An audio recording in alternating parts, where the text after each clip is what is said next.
Hello everyone. स्वागत है आप सभी का एमएस कोचिंग सेंटर में।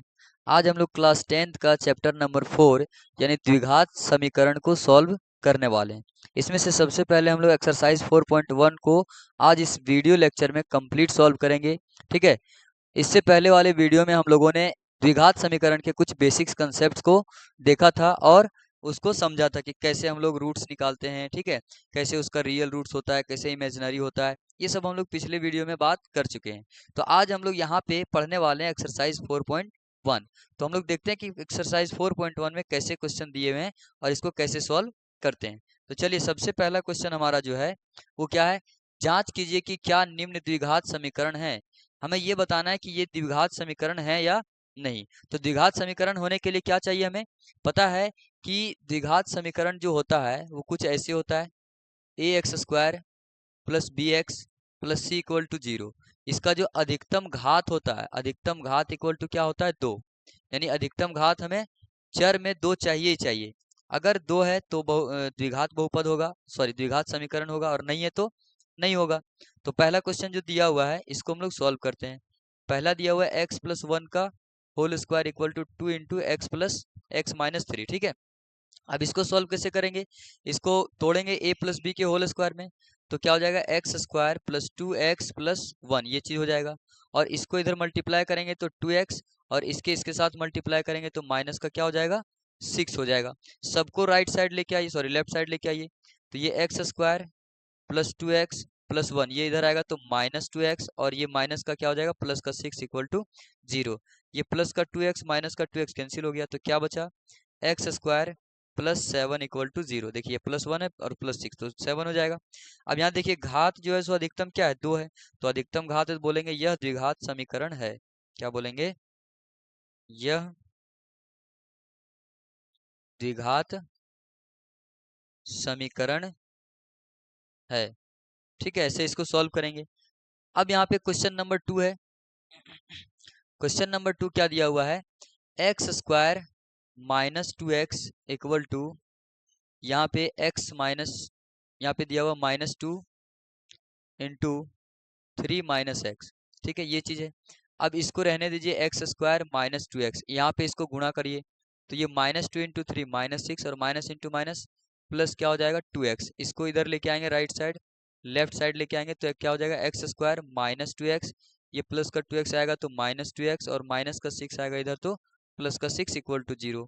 तो ये एक्स स्क्वायर -2x और -2x क्या हो जाएगा, -4x प्लस 6 इक्वल टू 0। तो यहाँ पे देखिए इसमें भी अधिकतम पावर क्या, अधिकतम घात क्या, 2 है। तो बोलेंगे यह द्विघात समीकरण है। यह द्विघात समीकरण है। ठीक है, यानी यह द्विघात समीकरण हमारा हो जाएगा। ठीक है, चलिए आगे क्वेश्चन देखते हैं। नेक्स्ट क्वेश्चन क्या है, third number x minus 2 into X plus 1 equal to X minus 1 into X plus 3, ये चीज दिया हुआ है। तो थर्ड क्वेश्चन पहले लिखेंगे हम लोग। यहाँ पे क्या दिया हुआ है, x माइनस 2 इंटू में X plus 1 equal to X minus 1 और x प्लस 3। ठीक है। अब यहाँ पे ध्यान से देखिए, ये इसको इससे गुणा करेंगे, x को इस पूरे से गुणा करेंगे तो क्या हो जाएगा, x प्लस 1। ठीक है, -2 से फिर इस पूरे को गुणा करेंगे तो ये x प्लस 1। ठीक इसी प्रकार से इधर भी x से गुणा करेंगे हम लोग x प्लस 3, और -1 से गुणा करेंगे x प्लस 3 को। ठीक है, यानी हम लोग क्या किए, एक बार इससे इस पूरे को गुणा कर दिए, फिर इसको भी इस पूरे से गुणा कर दिए। अब आगे क्या करेंगे, इस x को s से मल्टीप्लाई करेंगे तो एक्स स्क्वायर हो जाएगा, प्लस x हो जाएगा, या माइनस क्या होगा 2x और माइनस का 2 इक्वल टू, यहाँ मल्टीप्लाई करेंगे तो एक्स स्क्वायर प्लस 3x, यहाँ पे -x और यहाँ पे -3 हो जाएगा। अब सबको राइट साइड लेके आइए। तो एक्स स्क्वायर इसको सॉल्व करेंगे तो यहाँ -x हो जाएगा, -2 इक्वल टू, पहले इसको सॉल्व कर लेते हैं, एक्स स्क्वायर प्लस क्या हो जाएगा 2x माइनस 3। इसको सॉल्व करेंगे तो ये 2x और ये -3, सबको राइट साइड लेके आएंगे तो क्या होगा, x square minus x minus 2 minus x square plus का क्या हो जाएगा, -2x और माइनस का +3 इक्वल टू 0 हो जाएगा। ये माइनस का एक्स स्क्वायर, ये प्लस का एक्स स्क्वायर कैंसिल हो गया, और माइनस का x और माइनस का 2x कितना हो जाएगा, माइनस का 3x और -2 और +3 यानी +1 इक्वल टू 0। तो यहाँ पे देखिए x का पावर अधिकतम क्या 1 है, तो ये द्विघात बहुपद है क्या, सॉरी द्विघात समीकरण है क्या, नहीं। तो बोलेंगे यह द्विघात समीकरण नहीं है, यह द्विघात समीकरण नहीं है। ठीक है, ये द्विघात समीकरण नहीं होगा। ठीक है, अब आगे देखते हैं। नेक्स्ट क्वेश्चन है x minus three into two x plus one और x into X plus five. तो यहाँ पे क्वेश्चन पहले लिखते हैं। क्वेश्चन नंबर 2 क्या है, x minus three into two x plus one और यहाँ पे इक्वल टू दिया हुआ है x into X plus five. ठीक है, अब यहाँ से इसको सॉल्व करेंगे तो क्या हो जाएगा, two X square plus two, minus इसको सॉल्व करेंगे तो सिक्स एक्स, और यहाँ पे मल्टीप्लाई करेंगे तो माइनस का थ्री, है ना।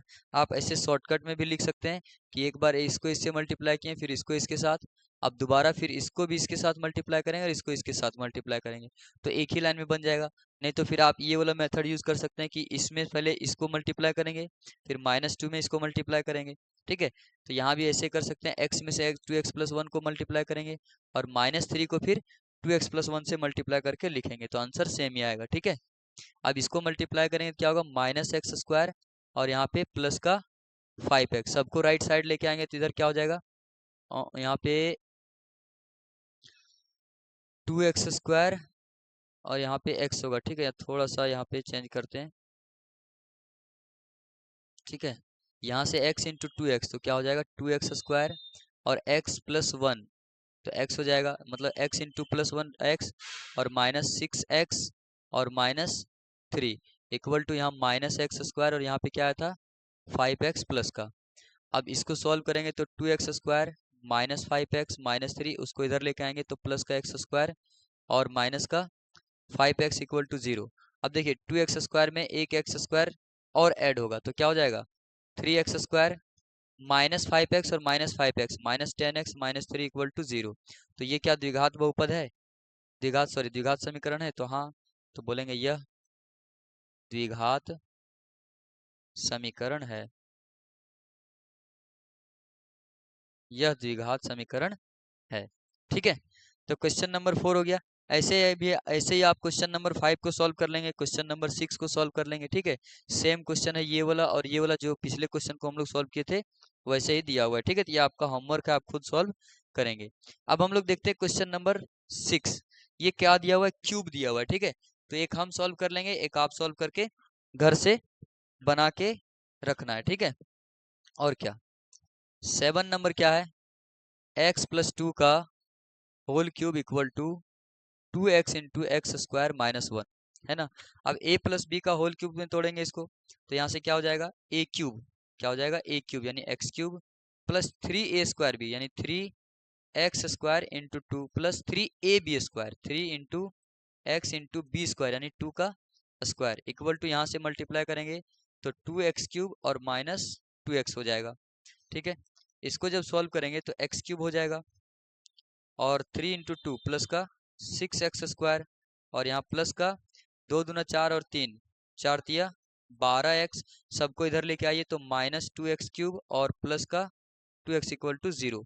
ठीक है, अब यहाँ पे एक्स क्यूब में से टू एक्स क्यूब चला जाएगा तो क्या बचेगा, माइनस का एक्स क्यूब और सिक्स एक्स स्क्वायर प्लस का, और यहाँ से बारह एक्स प्लस दो एक्स प्लस का क्या होगा, चौदह एक्स बराबर जीरो, ये चीज आया। ठीक है, और यहाँ पे कुछ छूट रहा है, यहाँ प्लस का बी क्यूब छूट रहा है। ठीक है, यहाँ पे आप जोड़ लीजिएगा प्लस का बी क्यूब यानी टू का क्यूब, तो इधर क्या हो जाएगा इसमें, यहाँ पे, ठीक है, इसको थोड़ा सा यहाँ पे हटा रहे हैं, प्लस का बी क्यूब यानी प्लस का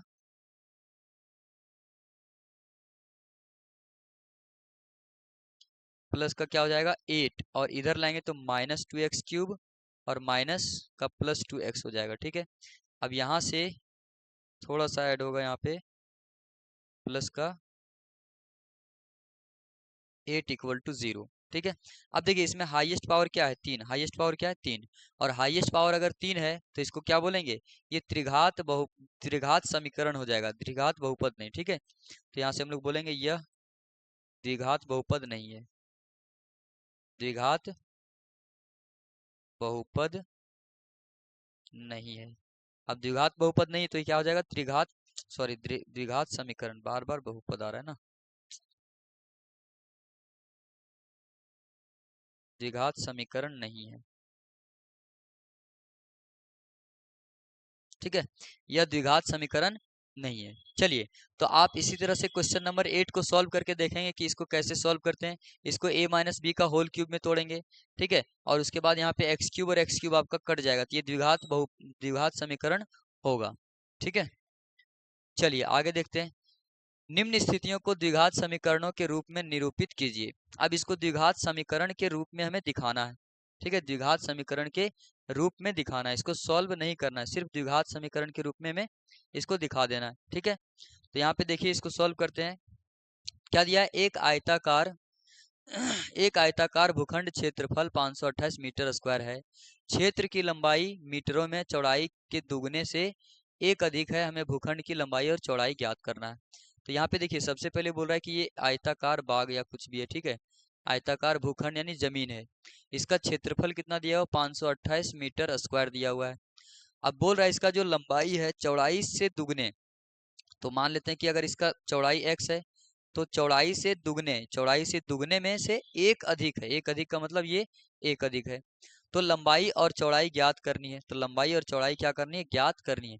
लेकिन हमें ज्ञात नहीं करना है, क्या बोल रहा है, निम्न स्थितियों में द्विघात समीकरणों के रूप में निरूपित कीजिए। ठीक है, यानी द्विघात समीकरण हमें निकालना है, हल नहीं करना है। ठीक है, तो यहाँ से क्या हो जाएगा, लिखेंगे माना आयत की चौड़ाई। सबसे पहले आप आयत की चौड़ाई मान लेंगे। ठीक है, इसको हटा देते हैं, आयत की चौड़ाई बराबर x। ठीक है, तो आयत की लंबाई क्या हो जाएगी,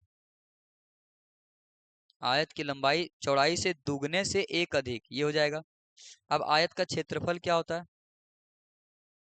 आयत का क्षेत्रफल हमें गिवन है, कितना गिवन है, देखिए 528 मीटर स्क्वायर। ठीक है, तो ये भी हमारा किस में आएगा, मीटर में आएगा, और ये भी मीटर में ही आएगा। ठीक है, तो आयत का क्षेत्रफल क्या होता है, लंबाई गुणे चौड़ाई बराबर क्या हो जाएगा, 528 मीटर स्क्वायर। ठीक है, तो लंबाई कितना दिया हुआ है x, गुणा चौड़ाई कितना दिया हुआ है 2x प्लस 1, और ये बराबर क्या हो जाएगा 528 मीटर स्क्वायर। ठीक है, मीटर स्क्वायर बार बार लिखने की जरूरत नहीं, क्योंकि यहाँ भी देखिए यहाँ पे भी आएगा मीटर। ठीक है, अगर इसको पूरा अगर प्रॉपर तरीके से लिखना चाहें तो कैसे लिखेंगे,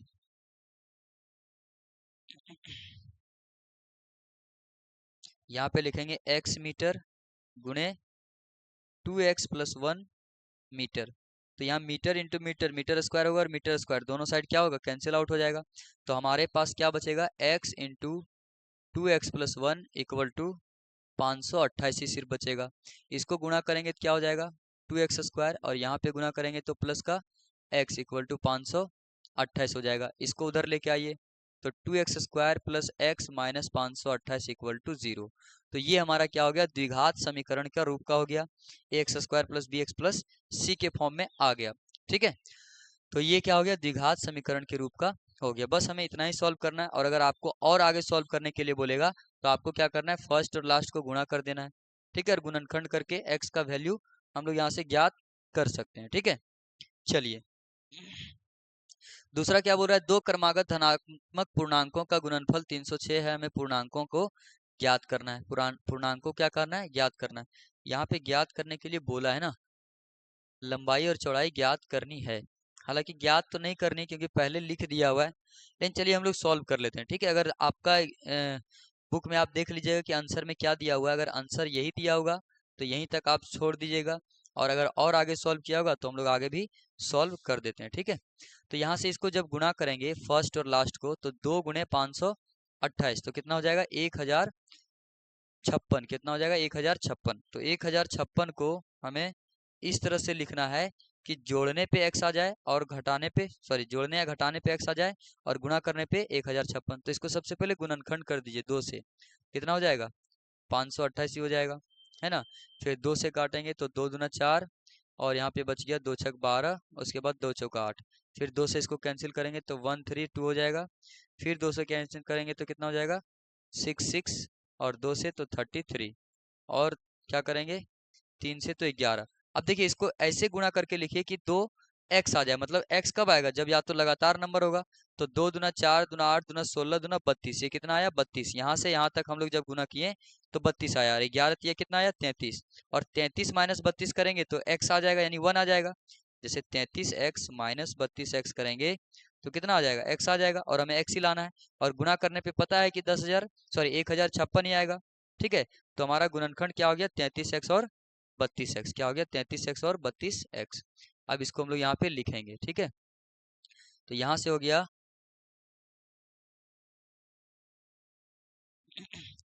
2x² plus 33x minus 32x minus 528 बराबर 0। अब यहाँ से 2 और x अगर कॉमन लेंगे तो यहाँ क्या बचेगा, सॉरी 2x तो कॉमन आएगा ही नहीं। ठीक है, तो यहाँ से कॉमन आएगा हमारा,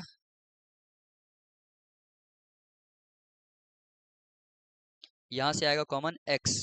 ठीक है, x कॉमन आएगा तो यहाँ बचेगा 2x प्लस 33, और माइनस यहाँ पे क्या कॉमन लेंगे पता है 16 कॉमन लेते हैं, क्योंकि हमें अंदर क्या लाना है 2x प्लस 33 लाना है ये चीज, क्योंकि हमें पता है जो पहला ब्रैकेट में वही दूसरा ब्रैकेट में होता है। तो 2 में क्या मल्टीप्लाई करेंगे जो 16 आ जाए, सॉरी 32 आ जाएगा, तो 16 मल्टीप्लाई करेंगे। ठीक है और ये इससे मल्टीप्लाई करेंगे तो माइनस 528 आ जाएगा। अब यहाँ पे 2x प्लस 33 कॉमन ले लेते हैं, 2x प्लस 33, और यहाँ से क्या हो जाएगा x माइनस 16 इक्वल टू 0, यहाँ भी हो जाएगा। तो यहाँ से एक गुणनखंड आएगा 2x प्लस 33 इक्वल टू 0, या x माइनस 16 इक्वल टू 0।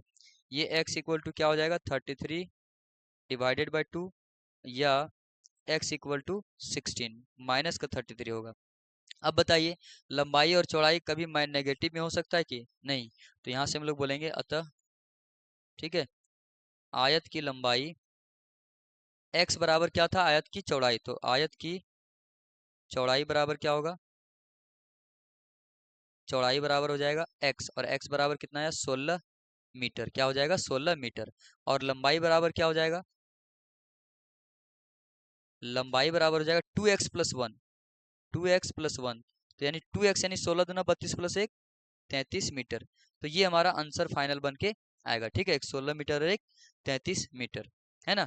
तो ऐसे आप सॉल्व कर सकते हैं, लेकिन अगर आपके बुक में यहाँ तक दिया है तो आप यहीं तक छोड़ सकते हैं, और अगर आगे दिया है तो आगे भी आपको ऐसे सॉल्व करना है। ठीक है, चलिए नेक्स्ट क्वेश्चन देखते हैं। दो क्रमागत धनात्मक पूर्णांकों का गुणनफल 306 है, हमें पूर्णांकों को ज्ञात करना है। क्या निकालना है, पूर्णांकों को ज्ञात करना है। तो क्रमागत धनात्मक का मतलब क्या हो गया, जैसे 5 है तो 5 के बाद अगला क्या हो जाएगा 6, 7 है तो अगला क्या हो जाएगा 8, अगर 10 है तो अगला क्या हो जाएगा 11।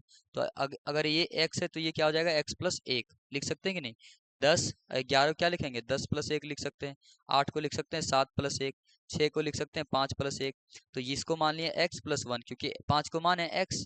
ठीक है, तो 7 को जब x लेंगे तो x प्लस 1 हो जाएगा। इसीलिए दो क्रमागत संख्या जब भी बोलेगा तो एक को आप x मान लिख सकते हैं और दूसरे को x minus sorry x plus 1 लिख सकते हैं। ठीक है, तो इन दोनों को हम लोग क्या करेंगे सॉल्व करेंगे।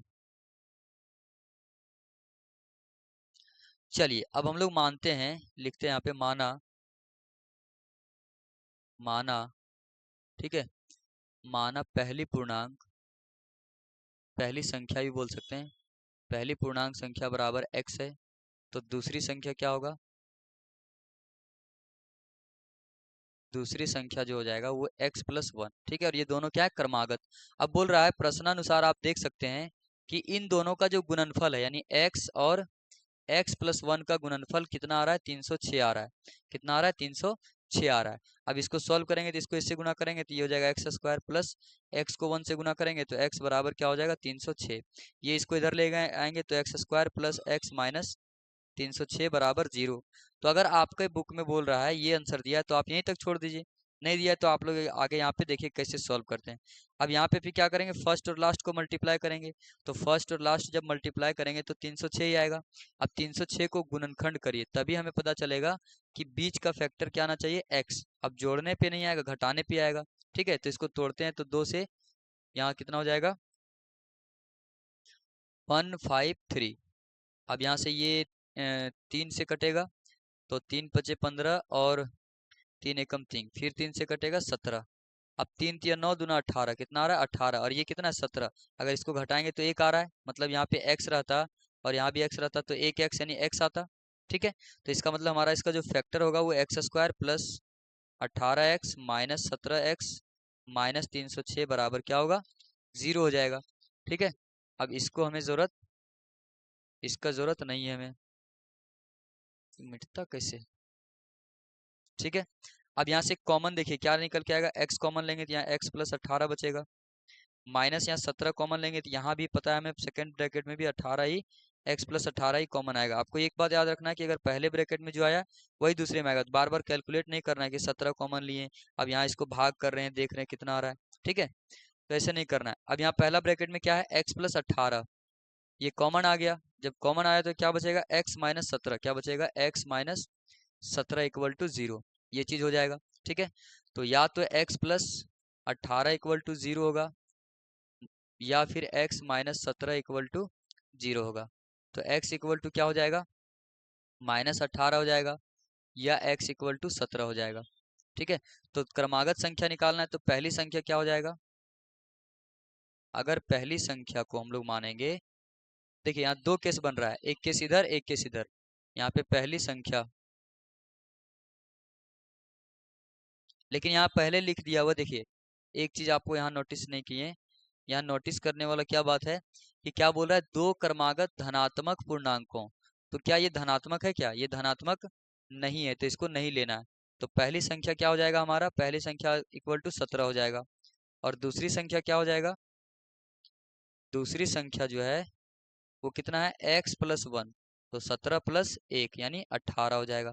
ऋणात्मक संख्या नहीं लेना है, यहाँ पहले मना कर दिया है कि धनात्मक पूर्णांक ही लेना है। ठीक है, तो इस यानी पहला संख्या 17 और दूसरा संख्या क्या हो जाएगा 18 हो जाएगा। ठीक है, चलिए आगे देखते हैं। थर्ड नंबर क्या बोला है, रोहन की माँ उससे 26 वर्ष बड़ी है, रोहन की माँ जो है उससे 26 वर्ष बड़ी है। ठीक है, उसकी आयु का गुणनफल अब से 3 वर्ष पश्चात 360 हो जाएगा। ठीक है, तो गुणनफल हमें बोल रहा है 360 हो जाएगा, तो हम लोग लिखते हैं माना रोहन की आयु, रोहन की आयु जो है अभी वर्तमान आयु, ठीक है, आयु बराबर कितना है x वर्ष, कितना मान लेते हैं x वर्ष। अब इसकी माँ जो है 26 वर्ष बड़ी है। ठीक है, तो उसकी उसके माँ की आयु, उसके माँ की आयु, या आप लिख सकते हैं कि रोहन के माँ की आयु बराबर x प्लस 26 वर्ष, क्योंकि इससे 26 वर्ष ऐड बड़ा है तो x में से 26 क्या हो जाएगा जुड़ जाएगा। अब बोल रहा है कि उनकी आयु वर्षों में का गुणनफल अब से 3 वर्ष पश्चात, पश्चात मतलब 3 वर्ष बाद, तो 3 वर्ष बाद क्या हो जाएगा 3 वर्ष बाद, तो देखिए 3 वर्ष बाद क्या हो जाएगा, इसका आयु कितना होगा, रोहन का आयु, रोहन की आयु क्या हो जाएगा x प्लस 3 हो जाएगा। ठीक है, और उसके माँ की आयु क्या हो जाएगा, रोहन के माँ की आयु, इसमें भी 3 वर्ष जुड़ेगा तो x प्लस 26 प्लस 3 कितना हो जाएगा 29। अब प्रश्नानुसार हमें क्या बोल रहा है कि इन दोनों का एज जो है 3 वर्ष बाद जब गुणा किया जाता है, यानी x प्लस किसको x, x प्लस 3 और x प्लस 29 को जब गुणा किया जाता है तो ये कितना हो जाता है 360 हो जाता है, कितना हो जाता है 360 हो जाता है। अब इसको बस सॉल्व करना है, आंसर हमारा आ जाएगा कि कितना उम्र हो रहा है। तो x में से सबसे पहले इसको गुणा करेंगे, x में गुणा करिए x प्लस 29 को, प्लस फिर 3 में गुणा करिए इसको x प्लस 29 को, और बराबर कितना आ रहा है 360 आ रहा है। इसको गुणा करेंगे तो x square plus 29x plus इसको गुणा करेंगे तो 3x प्लस 29 गुने 3, 30×3 = 90 यानी 87 बराबर क्या हो जाएगा 360। इसको जब गुणा और सॉल्व करेंगे तो 29 प्लस 3 32 x प्लस, अब देखिए 360 इधर आएगा तो 60, 360 माइनस हो जाएगा इधर का। ठीक है, तो यानी 87 को घटाना है तो 10 माइनस 7 कितना हो जाएगा 3, और यहाँ से 5 माइनस 8, 15 माइनस 8 7, और यहाँ से 2, तो माइनस का क्या बचेगा 273, माइनस का क्या बचेगा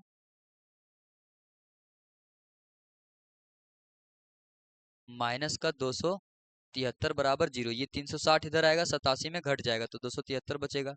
अब 273 को इस तरह से फैक्टर करना है कि बीच वाला 32 आ जाए। ठीक है, तो 273 को पहले फैक्टराइज करिए। 273 को अगर फैक्टराइज करेंगे तो 7 दोनों 3 से कट रहा है, 3 9 27, 3 एकम 3, 3 से 13 सत्य 91, 7 से 13 सत्य 91।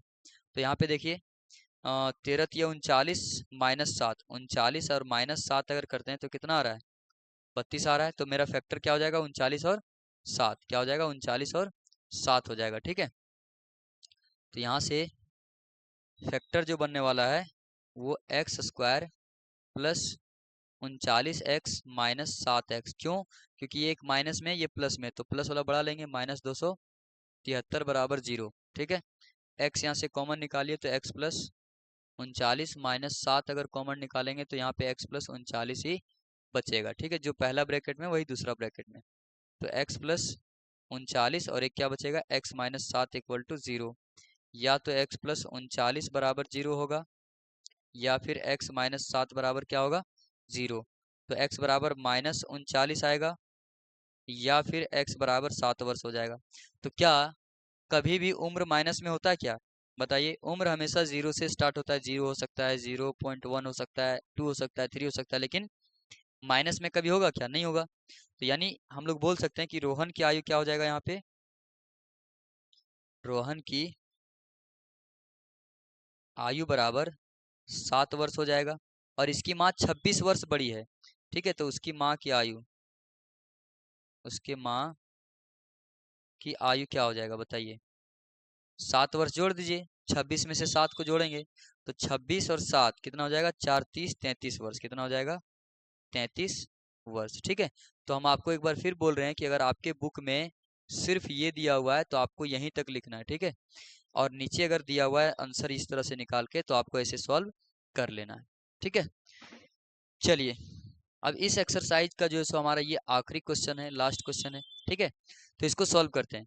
एक रेलगाड़ी 480 किलोमीटर की दूरी समान चाल से तय करती है। यदि इसकी चाल 8 किलोमीटर प्रति घंटा कम होती तो उसकी दूरी को तय करने में 3 घंटे अधिक लगता। जैसे मान लेते हैं समय कितना लगता, अधिक लगता। तो सबसे पहले हमें यहाँ समय नहीं दिया हुआ है। ठीक है, दूरी दिया हुआ है, चाल दिया हुआ है, चाल भी नहीं दिया हुआ है। चाल बोल रहा है 8 किलोमीटर कम है, तो क्या निकालना है, हमें चाल निकालना है। तो चाल हमें नहीं दिया हुआ है तो हम लोग सबसे पहले मानेंगे, माना रेलगाड़ी की चाल, रेलगाड़ी की चाल बराबर क्या हो जाएगा, x किलोमीटर प्रति घंटा। अब देखिए यहाँ पे किलोमीटर प्रति घंटा, यहाँ भी किलोमीटर में दिया है तो हम लोग यही मानेंगे किलोमीटर प्रति घंटा। अगर मीटर में दिया होता तो हम लोग यहाँ मीटर प्रति सेकंड में लेते हैं। ठीक है, तो रेलगाड़ी की चाल जो है सो x किलोमीटर प्रति घंटा है। ठीक है, तो चाल बराबर क्या होता है आप सभी को पता है, चाल बराबर क्या होता है, समय बटे दूरी, दूरी बटे समय होता है। क्या होता है, दूरी बटे समय, दूरी बटे समय होता है। लेकिन समय हमें निकालना पड़ेगा क्योंकि समय हमें क्या निकालना है, 3 घंटा अधिक लग रहा है। तो समय को इधर करेंगे तो ये क्या हो जाएगा, समय बराबर दूरी बटे में चाल। ठीक है, तो दूरी कितना दिया हुआ है, देखिए दूरी बराबर 480 किलोमीटर दिया हुआ है। 480 बटे चाल कितना हो जाएगा, चाल हमें नहीं दिया हुआ था, चाल हम लोग माने क्या, x घंटे, यानी समय है तो यहाँ आवर हो जाएगा, है ना। तो 480 बटे x घंटे क्या लग रहा है, यानी ये हो गया पहला कंडीशन। ठीक है, अब दूसरी बार यदि इसकी चाल 8 किलोमीटर कम हो तो यहाँ पे क्या मानेंगे, यदि इसकी चाल कितना हो, इसकी चाल 8 किलोमीटर प्रति घंटे कम हो तो क्या होगा, तो समय बराबर क्या हो जाएगा बताइए। तो समय इस समय क्या हो जाएगा, यही दूरी बटे समय। तो 480 क्या हो जाएगा, 480 बटे x में ये चाल है तो चाल में कितना कम हो रहा है, 8 किलोमीटर, कितना कम हो रहा है, 8 किलोमीटर, तो -8 हो जाएगा। तो समय इस बार कितना लगा, 480 बटे x माइनस 8 घंटे। ठीक है, अब क्या बोल रहा है, यहाँ पे फिर से पढ़िए कि यदि इसकी चाल 8 किलोमीटर कम होती है तो वह उसकी दूरी तय करने में जो समय लगता है, ठीक है, वो 3 घंटे अधिक लेता है। ये कितना लेता है, 3 घंटे अधिक समय लेता है। तो इसका मतलब ये है कि हम लोग यहाँ से बोल सकते हैं कि ये 480 है और ये अपॉन x है, और इधर क्या दिया हुआ है 480 बटे x माइनस 8। अब ये जो है अभी सोच के देखिए थोड़ा सा, अगर हम यहाँ पे आपको बोले कि ये समय अधिक ले रहा है, ये क्या कर रहा है समय अधिक लग रहा है। जैसे अगर मान लीजिए कि अगर 2 से 6 बड़ा है, हम लोग बोलेंगे 2 से 4 बड़ा है 6, ठीक है, 2 से 4 अधिक है 6, 2 से 4 अधिक है। अगर इसको हम लोग समीकरण में बनाना है, बराबर करना है, तो इधर क्या जोड़ेंगे 4 जोड़ेंगे। तो ऐसे ही यहाँ पे बोल रहा है कि इसमें 3 घंटा अधिक समय ले रहा है इधर वाला, ठीक है, जब 8 किलोमीटर प्रति घंटा रफ्तार जो है ट्रेन में जो है सो कम कर देते हैं। इसका जो है सो ट्रेन का रफ्तार कितना करते हैं 8 घंटे प्रति घंटे, यानी प्रति घंटे में 8 किलोमीटर कम चलता है, ठीक है। तो इस ये 3 घंटा समय ज्यादा लेता है। अब इसको अगर समीकरण में बनाना है तो इधर अगर हम लोग 3 से जोड़ देंगे, 3 जोड़ देंगे तो ये बराबर हो जाएगा, ठीक है। अब तो ये हमारा, अब यहाँ से इसको क्या करना है सिर्फ सॉल्व कर देना है। तो यहाँ पे एलसीएम क्या आ जाएगा x आ जाएगा, तो यहाँ से क्या हो जाएगा 480 प्लस 3x बराबर यहाँ से क्या होगा 480 बटे x माइनस 8, ठीक है, ये इधर गुणा हो जाएगा। तो 480 प्लस 3x में हम लोग गुणा करने वाले हैं x माइनस 8, और इधर 480, ये x इधर गुणा होगा तो गुणा x हो जाएगा। अब इसको इससे गुणा करेंगे तो क्या हो जाएगा 480x, इसको पहले इसके साथ और इसको इसके साथ गुणा करेंगे तो माइनस 0, 8 अठे 64 और 8 चौका 32 और 6 कितना हो जाएगा 32 और 6 38, प्लस का 3x का इसके साथ गुणा करेंगे तो 3x स्क्वायर, और plus into minus minus 24x हो जाएगा बराबर 480x हो जाएगा, ठीक है। अब देखिए 480x इधर प्लस का है इधर प्लस का, तो इधर क्या हो जाएगा कट जाएगा, तो यानी इसको अरेंज करके लिखेंगे तो 3x square minus 24x minus 3840 बराबर 0। हमें यहाँ दिख रहा है 3 सब में कॉमन आ सकता है, तो 3 जब कॉमन लेंगे तो ये क्या बचेगा एक्स स्क्वायर माइनस 8×3 = 24, और माइनस यहाँ 3 कॉमन लेंगे तो 1, 3 दूना 6, 3 अठे 24, यानी 1280 आ गया। अब ये 3 इधर गुणा में उधर जाएगा तो भाग में हो जाएगा, यानी 0 बटे 3 0 होगा।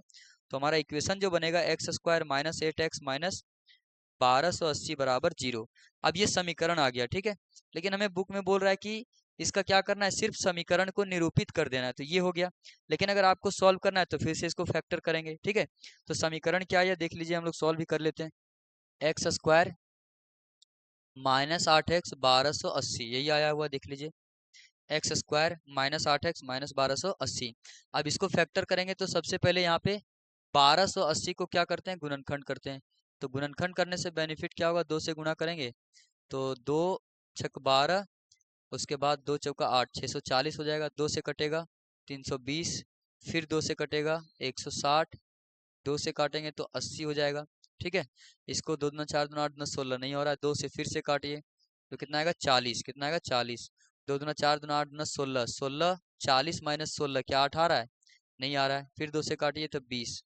अब देखिए 2 दूना 4 दूना 8 दूना 16 दूना 32 दूना 64, 64 माइनस 20 ये नहीं आ रहा है, तो फिर से हम इसको कैंसिल करेंगे तो यहाँ 10 आ जाएगा, और 2 से करेंगे तो यहाँ 5 आ जाएगा, ठीक है। 6 दूना 1280, 30 3 दूना 620, 1680, ठीक है, ये चीज आ गया। अब इसको गुणा करिए, 2 दूना इसको लीजिए 5 दूना 10 दूना 20, 20 दूना 40, और 2 दूना 4 दूना 8 दूना 16 दूना 32, ठीक है। तो हम लोग यहाँ से यहाँ लिए, ठीक है, दो ये वाला लिए, 2 पचे 2, 5 दूना 10 दूना 20, 20 दूना 40, यहाँ से यहाँ गुणा कर दिए हम लोग एक में, और यहाँ से यहाँ गुणा कर दिए अलग। अब इसको घटा के देखे तो कितना आ रहा है 8 आ रहा है, लेकिन हमें माइनस का 8 चाहिए, तो -40 प्लस क्या हो जाएगा 30, तो -40x प्लस 32x बराबर क्या होता है -8x, मतलब गुणनखंड क्या होगा -40 और प्लस का 32 हो जाएगा, ठीक है। चलिए अब यहाँ से देखिए ध्यान से, ये चीज इसको अब हम लोग कैसे सॉल्व करते हैं। तो गुणनखंड हमें पता चल गया कि x square minus 40x plus 32x minus 1280 बराबर 0। यहाँ से x कॉमन आएगा तो x माइनस 40 बचेगा। आपको पता है कि यहाँ से 32 कॉमन आएगा तो x माइनस 40 बचेगा इक्वल टू 0, क्योंकि पहले बताएं कि जो पहला ब्रैकेट में होगा वही दूसरे ब्रैकेट में ही आएगा। तो x माइनस 40 और x प्लस 32 बराबर 0, तो x माइनस 40 बराबर 0 या फिर x प्लस 32 बराबर 0। तो x बराबर 40 आ गया या फिर x बराबर -32, तो इसको हम लोग नहीं लेना है, नेगेटिव में है। ठीक है, तो हम लोग यहाँ से क्या निकालना था, रेलगाड़ी की चाल। तो हम लोग बोलेंगे अतः रेलगाड़ी की चाल बराबर क्या है, 40 किलोमीटर प्रति घंटा। ठीक है, यही हमारा क्या है, रेलगाड़ी की रफ्तार है। ठीक है, तो हमारा ये एक्सरसाइज जो है आप देख सकते हैं पूरा कंप्लीट हो चुका है। ठीक है, जो भी एक्सरसाइज है 4.1 ये पूरा क्या हो गया, कंप्लीट हो चुका है, यानी द्विघात समीकरण का। अब हम लोग अगले वीडियो में जो है एक्सरसाइज 4.2 को सॉल्व करने वाले हैं। तो अगर ये वीडियो अच्छा लगा तो लाइक करें, सब्सक्राइब करें और चैनल को ही सब्सक्राइब करें। ठीक है, चलिए मिलते हैं नेक्स्ट वीडियो में। थैंक यू, जय हिंद, जय भारत।